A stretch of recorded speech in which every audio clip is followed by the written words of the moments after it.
Welcome to the Dojo, a search marketing news podcast by Exposure Ninja for goal-driven marketing leaders like yourself. I'm Dale Davies, I'm the head of marketing at Exposure Ninja. I'm joined by Charlie Marchant, who is our fabulous CEO. How are you doing, Charlie?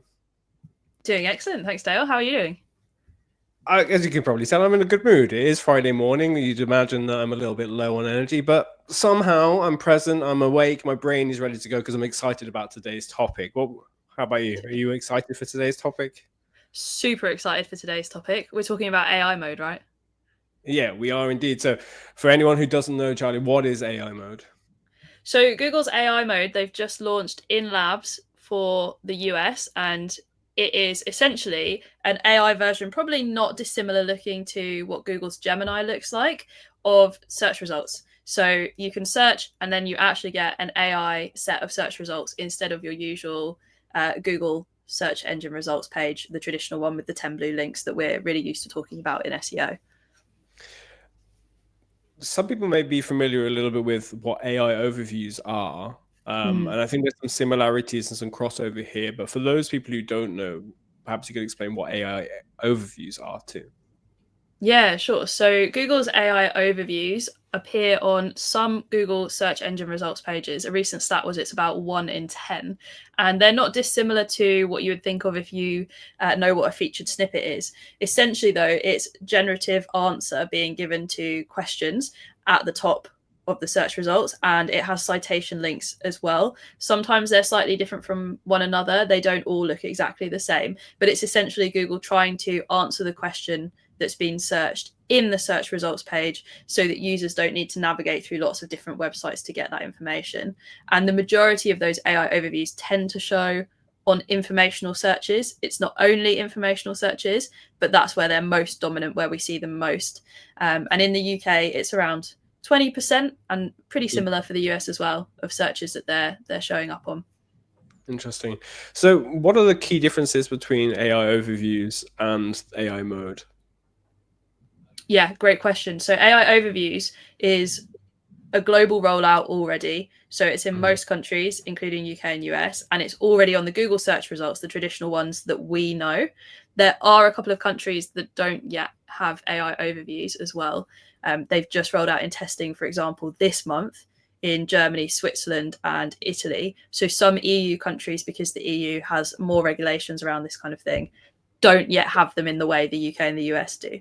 Whereas Google's AI mode is essentially a fully AI generated search result, not just a partially generated one. Anything you want to add about that, Dale? Yeah, the way I've kind of looked at it is AI mode is very similar to what people are experiencing in other platforms like ChatGPT, where it's much more generative. And from what I've seen, AI mode is more multimodal, where it is bringing in different things. Like, okay, I'm going to conjure a personalized search result for you.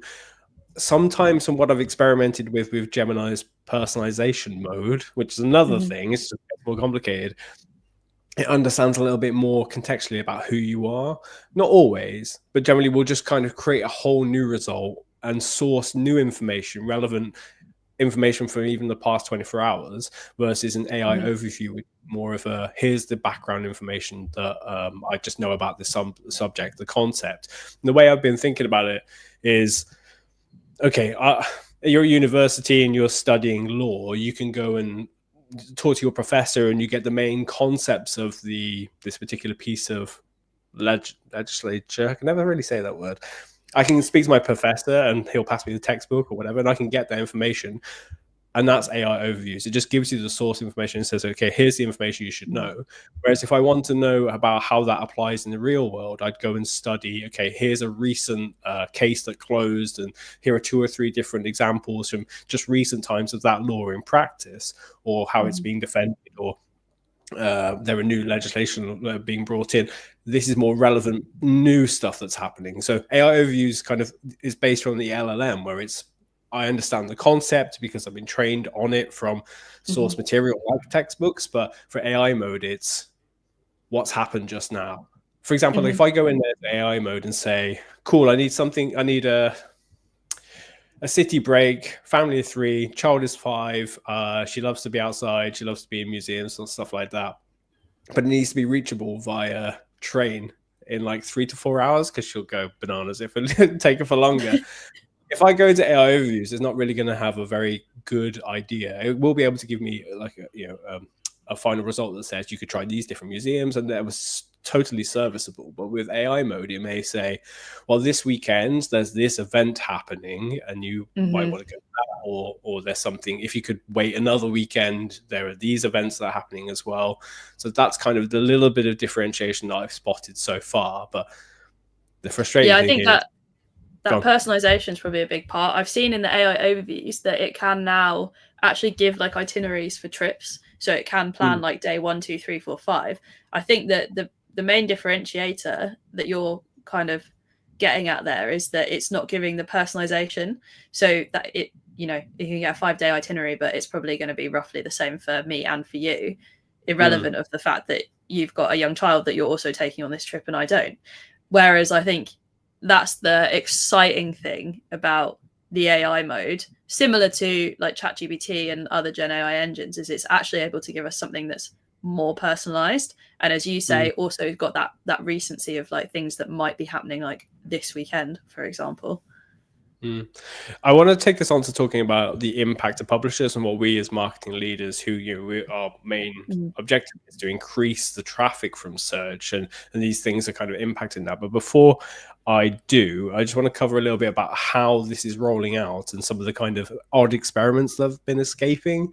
So did you see there was a post that's been covered in a couple of different like search marketing platforms by Tom Critchlow, talking about he accidentally saw there were like 47 or 52 different types of AI search mode or search modes, I don't know how to call it, of all these different types of, not personalization, but tailoring to different types of search. Did you see this article? Yeah, I did see this. There was a lot of quirkily named AI search modes I saw on the drop-down list. And I think it was the guy, Tom Critchlow, who saw this originally.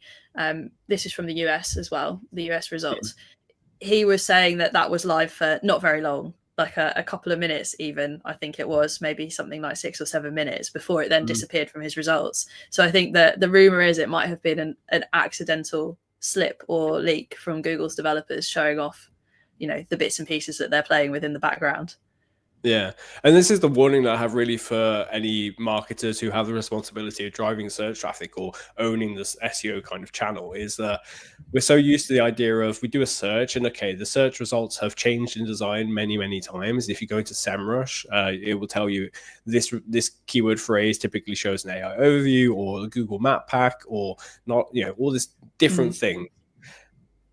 With all this is just going to expand further to like 50 different types of, you know, AI generated visual outputs for different kinds of queries, because people are going to start to do more natural language questioning because they're becoming more familiar with that in AI, not just the platforms like ChatGPT and Perplexity, Claude, but AI within the systems that they work in as well. Like if I go into a Google Sheet, I can open Gemini and start typing in completely natural language, and then Google needs to adapt for that and then display a completely different visual setup for a query than it would have done a couple of years ago. So if I'm a marketer, I've got to think, well, I really need to figure out how to write the best piece of content to be featured in there.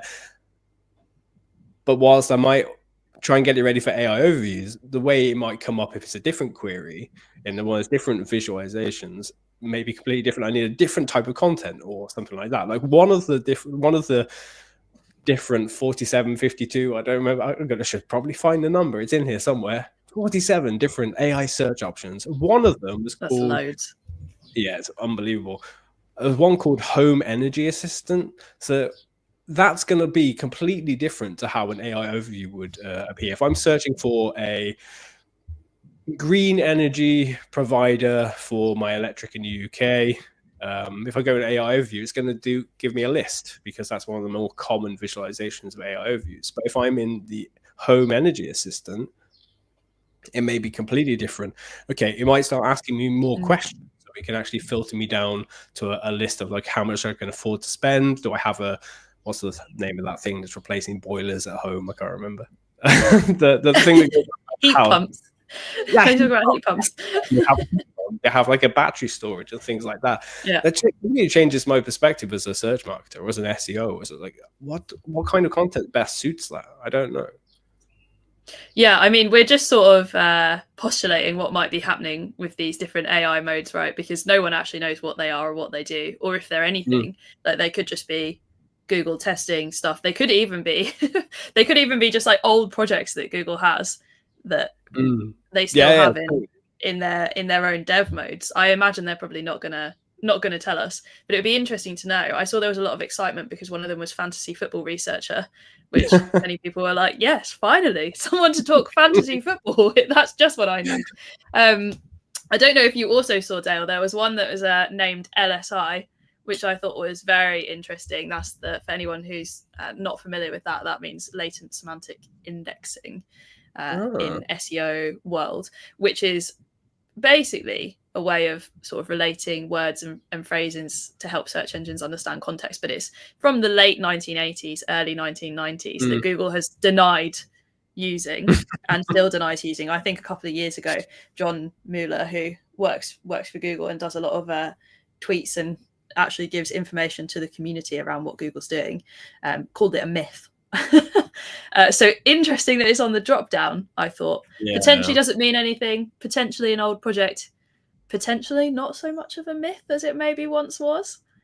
Yeah, I mean, anyone who follows and subscribes to our YouTube channel will see that was last year there was the Google leak, and Tim, our founder, went in a bit of a deep dive into that and talks about all the different things that were like, Google have always said, no, that's not a thing. Yeah, we don't do that. We don't watch pogoing, the user behavior of somebody going into the first result, bouncing back to the search results, going to the second, bouncing back.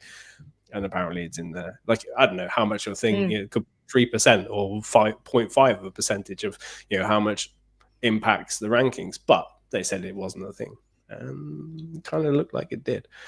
Yeah, interesting that it comes up again. Yeah, very.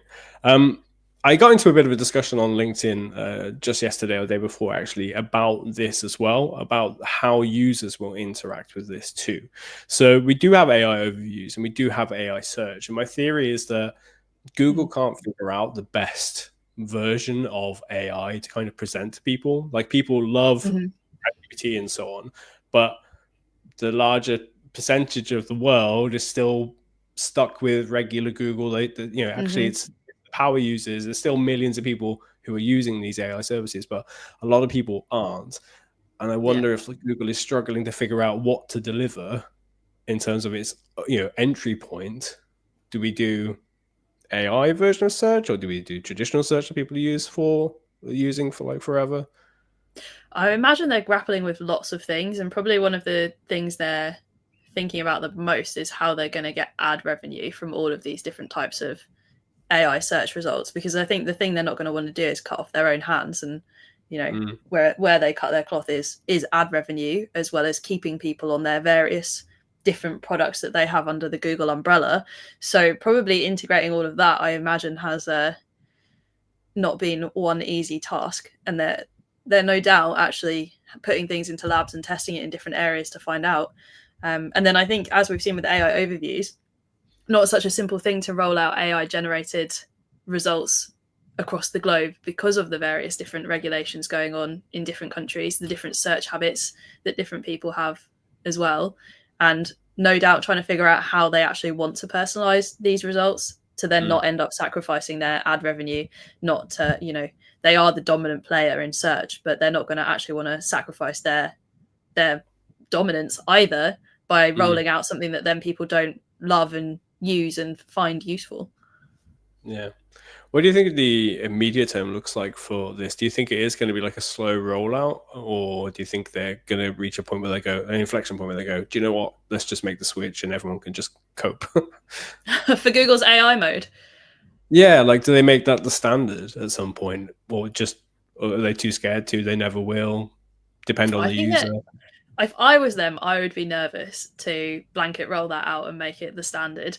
But I do think that is the way that search is going to be going. I don't know that they're going to get to a blanket rollout in the short term, but I reckon there will be a switchover point at which definitely the search results become something much closer to what we're seeing in in the AI mode, or sort of similar for people who aren't familiar with AI mode, to things like the ChatGPT, the Gemini way of searching that's much more personalized, much more conversational.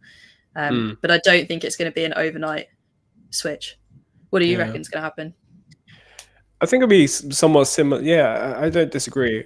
I think it'll be similar to how they've gradually just changed the design of certain kinds of searches. Like eventually, a localized search just presents the map pack. You know, they realize it's a local search. We're going to change it to be map pack based, and they've tweaked it over the years.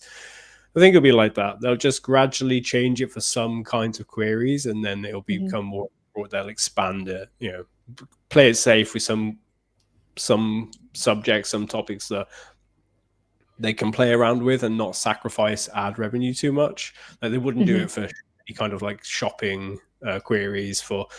Well, that's a tricky one, isn't it? Because obviously shopping is where they make the majority of their revenue. So I think again, it depends. I think there'll just be gradual roll up some subjects, safe subjects like fantasy football, if that's your thing. That's a lot safer, and then roll it out elsewhere. But they are adding in like AI overviews in some fashion into health queries. Like more recently, they're really super cautious about health queries, as you know. Charlie, there's something called Your Money, Your Life. Perhaps you can explain to our audience what that is exactly.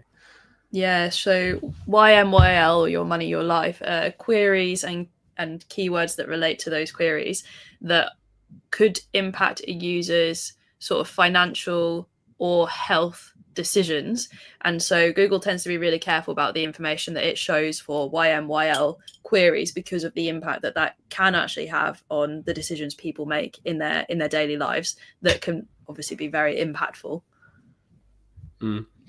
I think it's for that reason that this recent addition of this AI overview part to medical queries has been designed the way it has. They've changed. They did a test with it last year where it says ask a doctor, and there'd be like a bunch of FAQs underneath, like people also ask. You would open an accordion, and it would say, okay, here's what you need to know about sleeping better, and so on.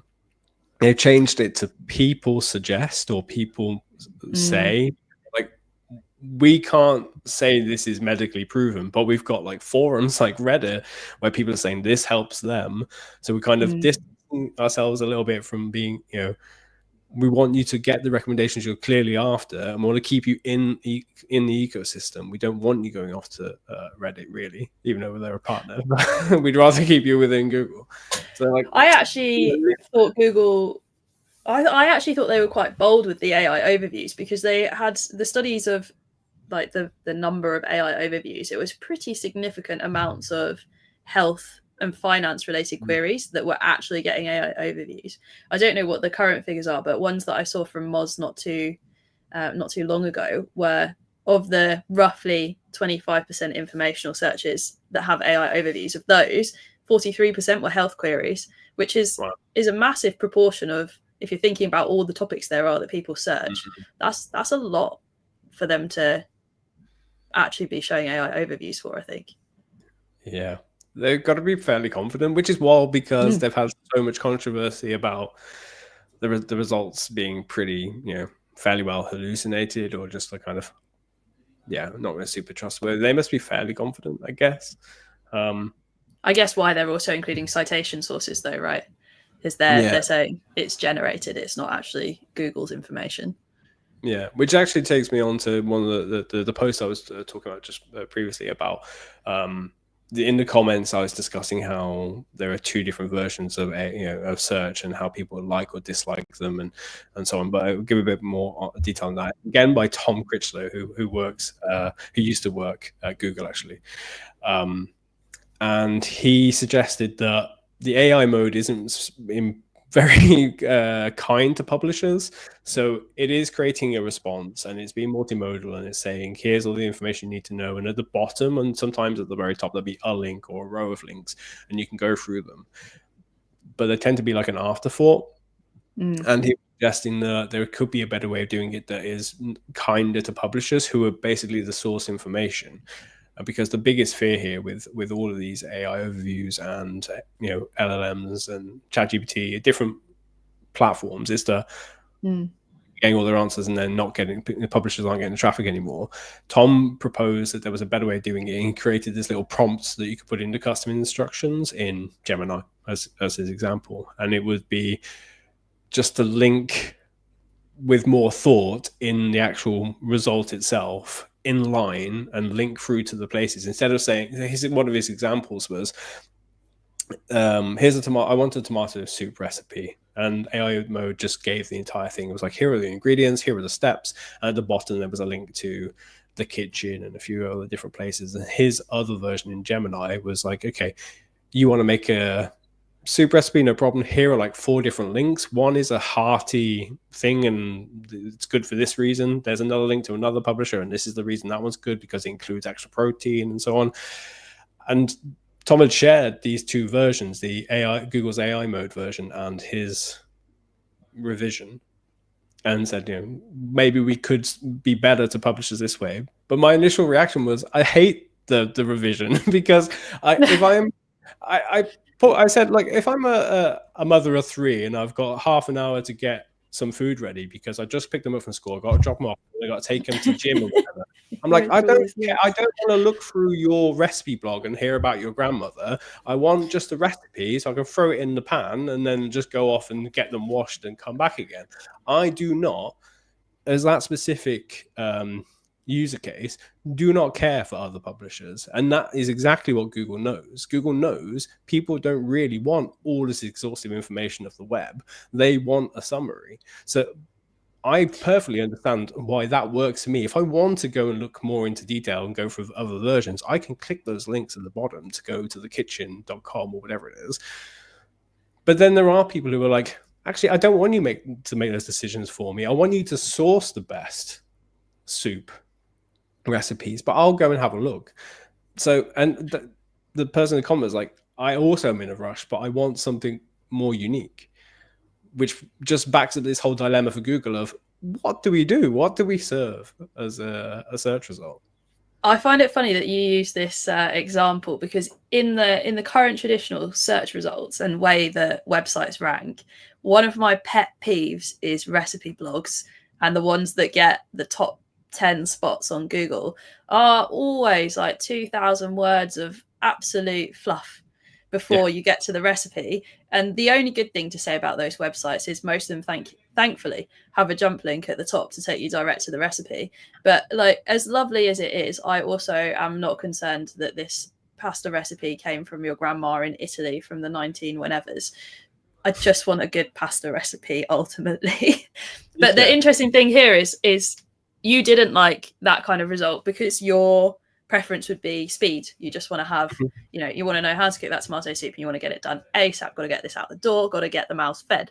Whereas I would probably search completely differently to that. And I'd be like, right, I've got a couple of hours to make this tomato soup, and it's going to be the nicest tomato soup you ever had. Better get the roasting tray for my tomatoes, except the top olive oil. So I would be the kind of person that doesn't want a summarized recipe of tomato soup so quickly. When I actually search for recipes, I don't even use the usual Google search results. I go into Google image results, and I do it that way because I'm working from the visual, and then I will work backwards to then create something that looks roughly similar to the visual that I was aiming for. So I think that is going to be a nightmare for Google. I think that's already probably hard work, even in the current search results, for Google to think about the different needs of different people with how they rank things. I think probably the biggest key point from what you were saying there, though, is the worrying about publishers versus the worrying about searchers. And like, quite rightly, publishers, websites, businesses are concerned about how they're going to show up, how they're going to be referenced, whether their text just gets plagiarized, whether they get traffic anymore, whether they can be using bottom of their funnel or top of the funnel informational keywords, or if they're just going to lose, their search traffic if they spend too much time at the top of funnel, etc. But actually, the most important thing here is whether it fulfills the needs of the searcher in both the short term, so quick examples like that, where they might be making a tomato soup recipe, but also the long term, if they're going through a buyer journey because they're researching and then they need to find a solution to eventually make a purchase of something. So for example, if they're needing to refinance their home, they need to remortgage, that's not going to be like, they're not going to expect to have that answered and trust that information within like an immediate result. Like, I think it's great if a searcher in that sort of situation could get a summary so they know where to start without having to open like 10 different links. But the reality of something like that is it's such a slow purchase decision that it takes a lot more research to actually get there. And I think the priority for Google and all of the search engines, the generative engines, has to be the experience of the searcher ultimately. Yeah, absolutely. And there's no company that understands consumers better than Google. I mean, there's literally, they have access to the most touch points of the customer journey from beginning to end of any company, even more than Amazon. Like, Amazon has a search function and it's adding in an AI version of that, and it's in testing in the US, where you can go into the search bar and ask for, okay, I'm specifically looking for hiking boots that are this size and this material and they're good in this weather, and it will be able to give you better results there. But like, fully understanding it, they understand exactly what people want, how they search, how they find and purchase stuff. They also know that most of the web is just hideous to use as well. They understand that there's no universal design that everybody uses to make the internet easy to navigate, to read, to consume. The actual best way is the way that Google's offering it. I don't blame them for thinking, okay, we can actually make the internet an easier place to use and consume and educate yourself with. So they're definitely pushing this forward. And if they are pushing it forward, Charlie, if I am a B2B marketer, marketing leader, doing e-com, how would I protect myself against this potential loss of traffic with Google maybe taking all of that initial search journey and keeping it within the search results itself? Yeah, it's a good question. And I think it's a legitimate thing for businesses to be worried about. And I think the focus has to be on which keywords are going to drive commercial traffic to start with, because we are like, ultimately, we do still have the Google search results as they are now everywhere. So the commercial terms, the ones that are bottom of funnel, the ones that are actually the money pages, that has to be the main focus for now. I think there's no point panicking about things that may or may not happen. The only point is in planning for things that are potentially likely to happen. And I think the other side of it, when we're thinking about the evolution of these types of AI search and what we know already, is thinking about the sentiment that you want your business shown up in with it, like when it comes up in these answers, is really important, because it might not be search in the way that we know it now, where a business gets a click through because they're in the featured snippet or because they're position 1, 2, or 3. It may be more that people are researching top of funnel, and more importantly now is where you want to be in the market as a business, how you want to be known, making sure that you're actually being spoken about in Gemini, ChatGPT, for example, and it will no doubt be similar in Google's AI mode if it rolls out further, to be known as the cheapest or the best value or the best customer service or the most dominant in the industry or for this specific niche or whatever it is that business's USP in the market, and making sure that all of their content, all of the PR that they do around it, especially I'm thinking about digital PR and their online presence, actually pushes towards that positioning, so that is coming up, and then you're kind of prepared for both. I think there's probably a lot of businesses now wishing that they'd really invested more in digital PR and sort of worried a little less about like specifically getting a backlink on a certain keyword over the past 5 years, because that would really be setting them up well now for the direction that we're actually heading in. Yeah. I want to applaud all those people who are like, promoting brand as like the big thing to focus on over the last like couple of years, because they were completely right. And that's one of the fortunate things about a lot of the campaigns that we work on, is we match brand with performance marketing. Like, we're trying to get results for our clients and help them to grow their business at the same time as promote their brand, so that they are featured in these new places. Like, some of our clients are featuring at the very top of ChatGPT and Perplexity results because we married SEO, trying to rank for the queries as well as promoting the brands that they're known to have, the strongest product, or the most resilient against waterfall damage. I don't know. Just, I do. Yeah. That's not what I do at the weekends. I do not go jumping off waterfalls.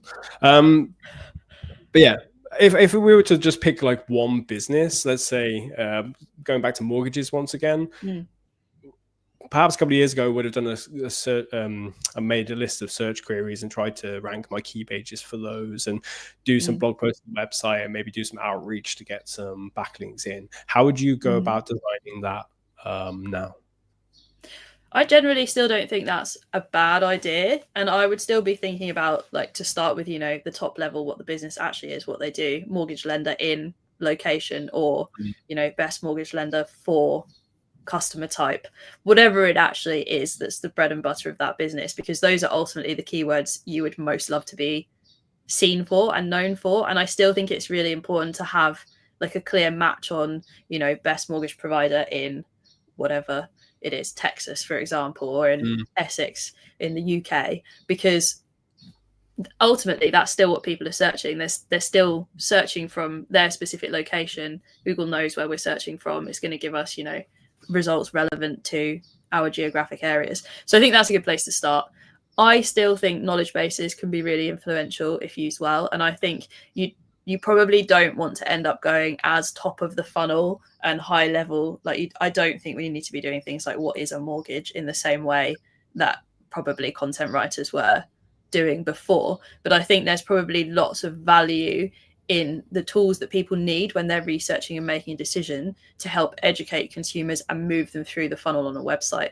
And I think that is going to be things like mortgage calculators. And, if you've got a mortgage term this long and you invest this much in your property, what's that going to look like? And advice on refinancing, and at what times of year you might do that, or what points in your life that would be most relevant for you to make a decision about refinancing. That kind of content, I think, is still really important. And I think it builds trust. And I think if you can get it on the website in a really structured way, that's really helpful. So that's probably where I would start. And then in terms of all of those areas and what we were just talking about in relation to PR and brand and how you want to be known, I honestly think the easiest way to do that is to decide 2 or 3 positioning statements or USPs about the business and push into those. Actually do PR around those. Think more broadly. Try to be the best business that you can be in terms of, the ethics you have, the business practices you have, and what you're doing, and also in terms of what it is you're delivering for your customer and having great customer service. Because I think things like Trustpilot, FIFO, all of the review sites, Google reviews, they matter, but so do also, if you're supporting a charity and you have an article on their website, if you have industry accreditation for something specific, if you have green credentials, for example, and those are all listed on your website, but perhaps also listed in, usually those types of accreditations have directories of businesses. So for example, the B Corp directory, you can look up all of the B Corps that exist globally. All of those links make a difference, as well as actually publishing industry news and perhaps interesting data reports, statistics as well in your PR strategy, thinking about those 2 or 3 USPs of how you want to be seen. I think that's where I'd go. Yeah. I think that matches up with pretty much what Google is trying to produce now on Perplexity and other places, of like, okay, we need that background information about these core subjects, and you can segment that down to first-time buyers looking for this information. I'm going to pull that and link through to, I think there's one called the Mortgage Hub or something.com. They're going to pull that source as typically the first response I saw when I was doing some experimentation this week. But with AI mode and Perplexity, they're also looking for what were the mortgage rates like in the last month, or what can we predict them to be? So you need to have that new content, keep producing and keep putting out new stuff, especially data backed if you can, where Perplexity and AI mode are going to be like, cool, this website knows what those rates look like or predicted to be like next financial year or whatever. Therefore, you are covering all of your bases by being in and almost all of the different types of AI infused search results, whether that's traditional search becoming AI fused by default, or infused, or AI mode or Perplexity, who Yeah, I think I'm personally a huge fan. I have to say, like, I'm using Perplexity way more than using Google nowadays. I use it for everything. It's phenomenal, and I think that's pretty much, if Google should just buy Perplexity and they'd solve all of their problems. Truly. Charlie, we're coming to the end of our time. Are there any kind of final thoughts you want to share with people about AI mode, or perhaps potentially what marketing leaders should be doing about AI mode in order to still? Yeah. There is, and I think the first one is like not to panic and not to despair. I feel like there's a lot of like, oh, I don't know what's going to happen. It's all over. SEO's die. Like, Google's still the dominant player. SEO still works. It still matters. It's still, you still have to focus on where is your revenue actually coming from. And if you're a business where search is where it's coming from, you're still doing SEO and doing a great job of SEO now, based on everything you know now, and keeping on top of things like, okay, well, what's happening in ChatGPT and Perplexity and Gemini. I think that's important, but I also think you don't need to get too embroiled with it all. If you're doing great content, if your website works really well and you're doing everything right, there's no need to have a big panic and despair. Just keep your eye on it, see how it's evolving. I think probably the thing we miss, and particularly us, Dale, because you and I use tools like ChatGPT and Perplexity all the time. We're quite familiar with them. We keep up with the news in our industry and how it's changing, as we should do. But for the average user, things like ChatGPT can be really flipping confusing. I spoke to my cousin the other day who said that he jumped in, had a look at it, and then was like, I don't know how to work that, so I'm just not using it. And he's Gen Z. And that's because, there's like GPT 4, 4.5, 01, 03 mini, whatever, all of these different versions that are essentially meaningless to the average searcher. And I think that's probably one of the biggest things these AI tools are going to have to grapple with, is to them and their devs, like, this is bloody fun. There's all these different things that they're figuring out and testing and experimenting with. I'm sure it's a bit stressful as well. But for the average searcher, it just needs to be something that actually works for them. And I think for all businesses, the thing to keep in mind is, how do you just make sure that your website is really easy to use, understand, navigate for the kind of users that arrive on it? Yeah, spot on. It all starts with the customer, all of it. Satisfying them through the service or product you deliver and how you reach them. There you go. Yeah, totally agree. Right, well, that's us for this week. Thank you very much for joining us live. If you do want to get all of our other podcasts, there are close to like 400 at this point. You can go to exposureninja.com/podcast, and you'll be able to also see our marketing strategies for 2025 series, in which we cover how to do an effective and revenue driving strategy for email marketing, SEO, generative engine optimization, content, brand marketing. We've got you covered. So just head over to exposureninja.com/podcast, and you'll be able to join us again live next week over on YouTube. That's youtube.com/@exposureninja. Thanks very much for joining us, and see you all next week. Take care. See ya. Bye.